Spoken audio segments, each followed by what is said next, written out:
नमस्कार शेतकरी मित्रांनो, आज आपण आलेलो आहे शरदराव खेकाडे यांच्या शेतावर आणि हे यांचं तुरीचं पीक आहे. तर आपण ह्या तुरीच्या पिकाचं बघू शकतो, आपण याची पूर्ण भरण झालेली आहे आणि सगळे दाणे जे आहे हे एकदम चांगल्या पद्धतीनं भरलेले आहे. 16 डिसेंबर तारीख आहे.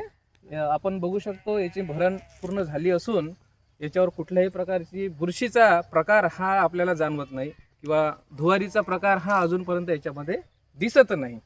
आणि आता ह्या शेंगा एकदम भरून वाळून राहिलेल्या आहे, म्हणजे याची परिपक्वता हे संपूर्ण पद्धतीनं आज झालेली आपल्याला दिसत आहे आणि जवळपास 15 दिवसाच्या दरम्यान हे सोंगण्यासाठी तयार होणार आहे.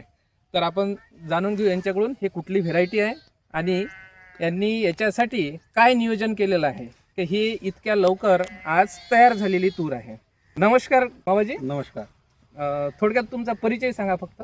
शरद तुषारराव खेकाडे. बर, तर आता हे व्हेरायटी कोणती आहे? व्हेरायटी आहे यशोदा 45. यशोदा 45. बर, तर याच्यामध्ये आता हे इतक्या लवकर आलेली आहे आणि हे इतकं पूर्ण दाटून गेलेली आहे. किती दिवस झाले फवारणी करून? आता लास्ट फॉर 8 दिवस. म्हणजे फुलच असेल? फुलच होते, एवढे शेंगा नव्हत्या? नाही, एवढ्या शेंगा नव्हत्या. बर, तर त्याच्यासाठी आपण ह्या कन्व्हर्शनसाठी काय फवारणी केली होती?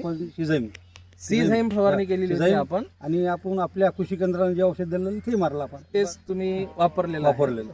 या पद्धतीनं शेंगांची भरण, दाण्यांची भरण आज झालेली दिसत आहे आणि ह्या आहे शेंगा या पद्धतीनं.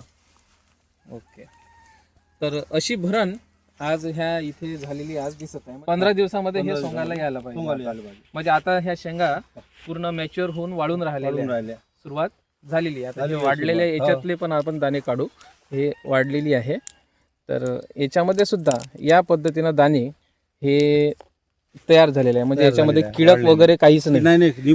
निकोप आहे. बरोबर आहे. काहीच किडा, एकही कीड म्हणून नाही आहे. कीड अजून काहीच नाही. बरोबर. याच्यामध्ये जे अशी मुलन वगैरे जे राहते ते सुद्धा नाही आहे. ते सुद्धा नाही आहे. जसे मुलन नाही, किडक काटक नाही. हे दाखव.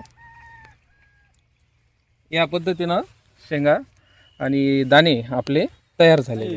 10 ते 12 वर्ष झाले अशी तूर पाहिली नाही आपण. पहिल्यांदा होईल आलेली आहे. बस आलेली आहे.